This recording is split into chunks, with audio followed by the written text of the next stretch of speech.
happened? Halo Sobat Mupi, di sini lagi bareng MC21. Spider-Man No Way Home merupakan tayangan penting bagi Sony Pictures of Marvel Character atau disingkat SPMC.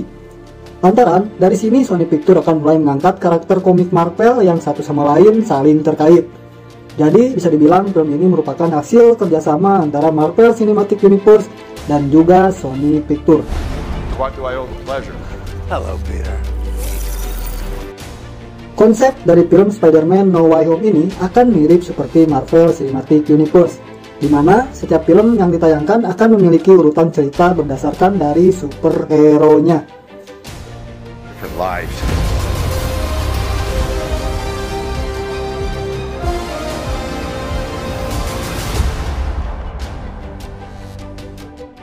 Rasa penasaran penggemar film superhero laba-laba Spider-Man terjawab sudah.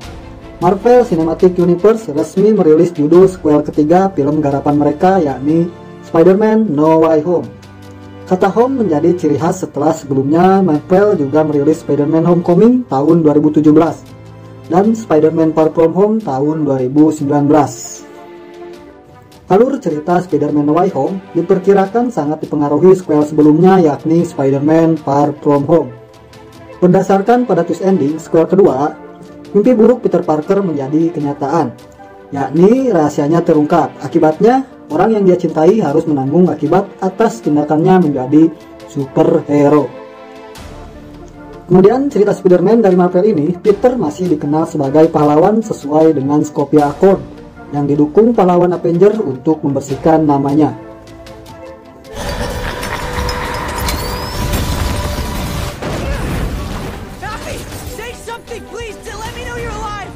Kemudian kita bahas tentang hal baru dari film ini. Hal baru dari film ini, peran Dr. Stranger diperkirakan bakal kembali muncul untuk menemukan metode ajaib memulihkan identitas rahasia Spider-Man.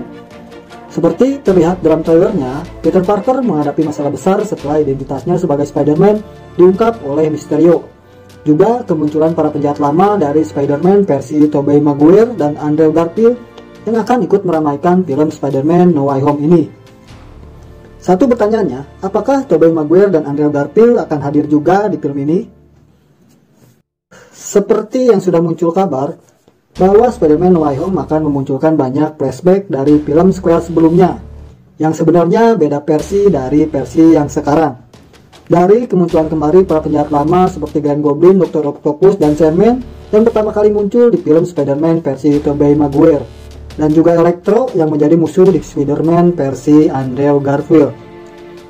Kesimpulannya, sepertinya plot dari film terbaru Spider-Man No Way Home ini ingin menyatukan semua sequel cerita Spider-Man berbagai versi, termasuk versi komiknya. Bisa jadi kemungkinan Venom pun akan ikut hadir dalam sequel lanjutannya nanti. Mengingat Venom juga pernah muncul di film Spider-Man 3 versi Tobey Maguire. Berbicara flashback, kenapa musuh lama Spider-Man bisa kembali hidup? Padahal di twist ending semua film Spider-Man, para penjahat selalu berakhir dengan kematian. Sebenarnya, jawabannya ada di plot ceritanya sendiri dari film No Way Home ini. Khususnya kemunculan dari Dr. Stranger dan masalah yang dihadapi Peter Parker bisa menjadi penyebab datangnya para musuh lama Spider-Man. Sinopsis kronologinya seperti ini. Peter Parker meminta bantuan Dr. Stranger agar semua orang bisa melupakan identitasnya sebagai manusia laba-laba yang sempat dipublikasikan oleh Mysterio di ending film Spider-Man Far From Home. Kemudian, Dr. Stranger mengucapkan mantra agar semua orang melupakan identitas Spider-Man. Namun, setelah menyadari kalau mantra itu akan turut mempengaruhi teman-temannya, bahkan Bibi May akan ikut lupa identitas Peter sebagai Spider-Man. Peter mencoba mengintervensi mantra dari Dr. Stranger. Justru, gangguan itu malah menyebabkan keluarnya multiverse. Akibatnya, penjahat dari film-film lama Spider-Man seperti Green Goblin, Dr. Octopus, Sandman, dan Electro muncul dari dunia paralel multiverse. Jika kalian belum tahu tentang multiverse, kita bahas dulu apa itu multiverse. Berbicara multiverse adalah konsep alam semesta yang punya beberapa versi, bahkan tak terhingga, yang bisa membawa kembali orang-orang di versi dunia lain. Konsep multiverse ini juga dipakai di film Avengers Endgame. Kalau secara disimpulkan, konsep multiverse itu juga membuat Marvel makin kaya dari sisi visual. Elemen kosmik membawa mereka ke dalam sebuah jagat tingkat tinggi. Tapi, itu tentu saja bukan satu-satunya yang menarik. Sebab, dengan hadirnya konsep multiverse, bisa jadi jalan untuk menyatukan seluruh semesta Marvel, termasuk Spider-Man yang berdiri bersama perusahaan Sony Pictures. Kini, Sony Pictures memiliki benang merah sama dengan film-film Marvel Cinematic Universe.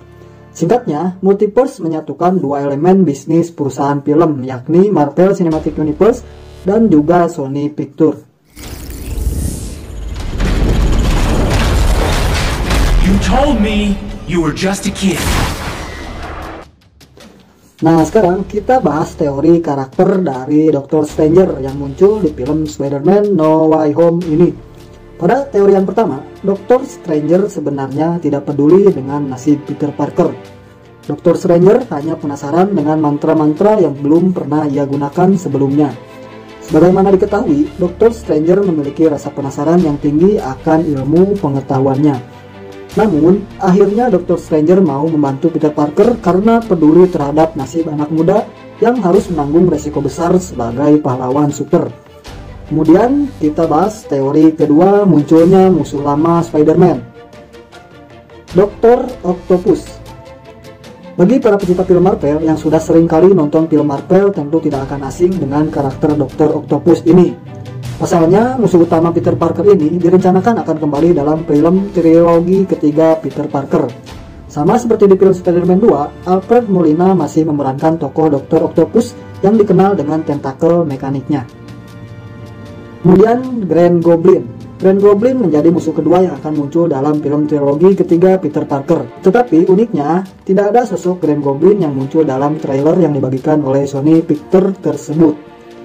Namun jika dilihat dengan jelas, memang terlihat ada sebuah adegan bom bola yang mulai menggelinding di jalan. Hal ini pun sempat diiringi dengan tawa khas ala Green Goblin. Bahkan adegan ini pun mirip seperti pada film Spider-Man 2. Kemudian Electro. Sejak mengetahui nama Jamie Foxx kembali hadir di film ini, tentu sudah jelas Jamie Foxx akan memerankan hal yang sama. Bahkan hal ini pun sudah dikonfirmasi langsung oleh Jamie Foxx sendiri, bahwa dia akan kembali memerankan tokoh Electro. Tetapi, kehadiran Electro di trilogi ketiga Peter Parker ini memiliki penampilan yang berbeda dari pendahulunya di film The Amazing Spider-Man versi Andrew Garfield. Kalau sebelumnya Electro datang dengan versi biru, kini kedatangannya di seri ketiga terlihat seperti serangan petir yang berwarna kuning. Kemudian yang terakhir kita bahas Sandman. Jika dilihat dengan jelas, Sandman sempat muncul di dalam trailer trilogi ketiga Peter Parker, berupa pasir Electro yang muncul sekilas saja. Di dalam sebuah trailer terlihat ada seorang makhluk pasir raksasa dan banyak menduga kalau itu adalah Sandman. Tetapi sampai saat ini belum ada kepastian yang jelas apakah Thomas Hayden Church akan memerankan Sandman atau bukan. Oke, mungkin segitu dulu pembahasan dari film terbaru Spider-Man No Way Home. Menarik untuk ditunggu film ini, ditambah Marvel Cinematic Universe benar-benar menutup rapat plot dan cerita dari film ini, yang membuat para fans termasuk saya semakin penasaran. Dan seperti biasa, jika kalian memiliki kritik dan saran, silahkan saja tulis di kolom komentar. Sampai jumpa di next video.